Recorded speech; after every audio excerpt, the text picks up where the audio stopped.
En 1992 se celebró la Conferencia de Río de Janeiro, o la Cumbre de la Tierra, como también se llama, y en su principio 4 menciona que para alcanzar el desarrollo sostenible, la protección del medio ambiente debe de ser parte del desarrollo y no puede ser considerado por separado.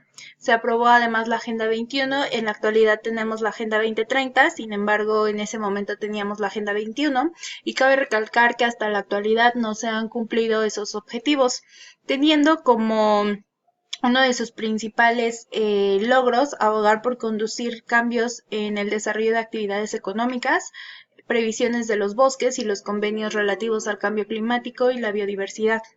En 1997 los países que eran que formaban, sí, que en ese entonces formaban parte de la ONU, firman el Protocolo de Kioto y uno de sus principales objetivos es frenar la emisión de gases de efecto invernadero. En el 2000 en nuestro país se aprueba la Ley de Vida General Silvestre. La Semarnat en ese mismo año, no, en el 2001 expide la norma oficial mexicana, teniendo por objeto identificar las especies o poblaciones de flora y fauna silvestres estando en riesgo en la República Mexicana mediante la integración de listas correspondientes. La 059 sigue en vigor y la lista es muy larga en la actualidad. En el 2000 también se aprueba el Protocolo de Cartagena, que habla sobre la seguridad de la biotecnología como complemento a la biodiversidad, destinado a controlar riesgos que puedan ocurrir. Este tipo de riesgos no solamente habla sobre la experimentación en humanos, sino también en control de plagas, en medio ambiente, bueno, es muy larga la lista. Y eh, en el 2002, la Cumbre Mundial sobre el Desarrollo Sostenible se celebra en Johannesburgo. El objetivo de esta cumbre fue centrar la resolución de algunos retos que ya se habían manifestado. En el 2003 se aprueba la Ley General de Prevención y Gestión Integral de los Residuos, estos sean químicos, sólidos, bueno, un sinfín. En el 2012 la Ley General de Cambio Climático es aprobada y en el 2013 la Ley Federal de Responsabilidad Ambiental en México entra en vigor. Esta ley me gustaría hablar un poquito más adelante de ella. Y bueno, alguno de los requisitos que se nos pidió fue hablar de los incendios, el cambio climático y bueno, en los incendios forestales me gustaría hablar un poco de la cuenca del Amazonas y este incendio fue bastante conocido este año y esta tierra se utiliza para cultivo. Y lo que pasa es que las personas, o sí, las personas que están acostumbradas a hacer su cultivo en estas zonas, tienen como medida la erosión del suelo quemando sus tierras.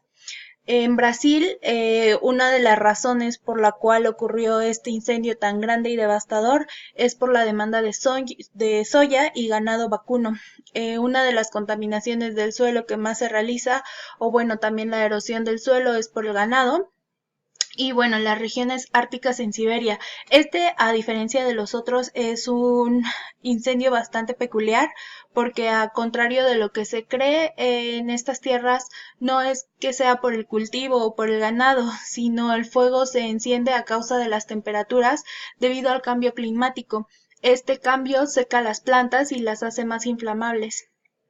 Y bueno, la legislación aplicable en México es obviamente la Ley General de Desarrollo Forestal Sustentable en su capítulo tercero, en sus artículos 123, 122, 123, 124 y 125, la norma oficial mexicana 015 de la Semarnat-Zagar. Esta regula el fuego en terrenos forestales y agropecuarios, además de especificar criterios y procedimientos para ordenar la participación social y de gobierno en la detección y el combate de los incendios mexicanos. Y por supuesto el Programa Nacional contra Incendios Forestales. La anterior, la norma oficial, la mencioné debido a que los incendios que se habían provocado tanto en Brasil como en la cuenca del Amazonas tiene que ver con la rosa de la tierra. En cuanto a la contaminación atmosférica, en 2018 se alcanzó la máxima cantidad de dióxido de carbono que se podía emitir, el metano y el óxido nitroso. Esto causa calentamiento global más del doble. más del doble del porcentaje que debía de alcanzarse. Las concentraciones de los principales gases de efecto invernadero alcanzaron a batir el récord según la Organización Meteorológica Mundial. Y bueno, entre estas hay ciudades que se encuentran muy contaminadas y como lo decía yo al principio, eh, hay algunas ciudades que han estado implementando como nuevas tecnologías, podríamos decirlo así, y venden ya hasta el aire, ¿no? Entre las ciudades más contaminadas, pues está China, Nueva Delhi, París, Santiago de Chile y Medellín. Y la Ciudad de México también se queda con un porcentaje o un índice de emisión muy alto. La legislación aplicable para este caso es el Reglamento de la Ley General de Equilibrio y la Protección al Medio Ambiente en materia de prevención y control de la contaminación de la atmósfera, por supuesto la Constitución Política de los Estados Unidos Mexicanos, los derechos humanos, la Ley General de Salud y la NOM 035 ECOL 1993, que habla de las partículas suspendidas totales. En cuanto a contingencias ambientales, tenemos otra vez estas 5 ciudades, que es China. En China hay ciudades en las que ya no se puede, una, respirar. Prácticamente la lluvia es ácida, entonces la neblina que corre es prácticamente de gases invernadero y el gobierno no permite que sus habitantes circulen sin una máscara, es decir, un cubrebocas o algo que les permita por lo menos suspender estas partículas que existen. Nueva Delhi, como ya lo había mencionado, ha implementado también los bares de oxígeno. París, debido también al alto índice de turismo que recibe, es una de las ciudades más contaminadas que existen en este momento, además de que sufren plagas de ratas. Santiago de Chile y Medellín también sufren bastante debido al turismo y en Medellín además por la explotación de las tierras y la Ciudad de México, por supuesto. La legislación que se incluye en este es el plan de contingencia ambiental que se ha implementado en la Ciudad de México en los últimos años y la ley de equilibrio y protección al medio ambiente.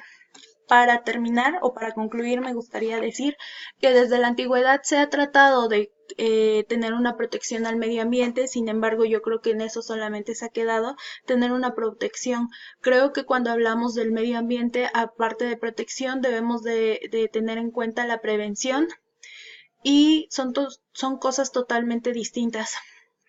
La ONU y otras instancias internacionales juegan un papel muy importante en el desarrollo del derecho ambiental a nivel mundial. Al diseñar políticas públicas o renovarlas es imprescindible tener el concepto de desarrollo sostenible y armonización para un buen manejo de los recursos. La legislación ambiental tiene dos objetivos principales. Primero, controlar la contaminación y el segundo es conservar y gestionar los recursos. Sin embargo, yo creo que a partir de estos últimos 3 puntos que he mencionado, el desarrollo sustentable se ha quedado como eso, simplemente un modelo y se ha seguido como un modelo económico. La economía verde, la economía circular, la economía naranja siempre se han tratado solamente de gestionar los recursos para manifestar o para crear más bienes y en eso se queda, en economía. Cuando hablamos también del desarrollo sostenible debemos de tener en cuenta que existen 3 pilares, el social, el económico y por supuesto el ambiental. Sin embargo, creo que al momento de diseñar políticas públicas o de renovarlas, siempre la balanza tiende, o bueno, en este caso no podría ser balanza, pero siempre se tiende a contribuir solamente a un eje, ya sea al económico o al social o al ambiental. No hay un equilibrio realmente entre esos 3. Y cuando mencioné la ley del 2013, es prácticamente el que daña paga. Estamos hablando de daño público y privado. Creo que el daño es público y la mejoría es privada.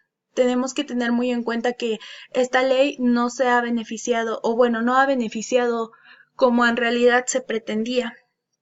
Por supuesto, los índices de contaminación, si no se toma una medida en este momento, pues va a ser totalmente fatal en un futuro. Y creo que esto no solamente consta de la concientización de los habitantes, o más que habitantes, ciudadanos, porque la diferencia entre habitante y ciudadano es que el ciudadano es aquel que reconoce sus derechos pero cumple con sus obligaciones y sabe que a partir de esto tiene una gran responsabilidad.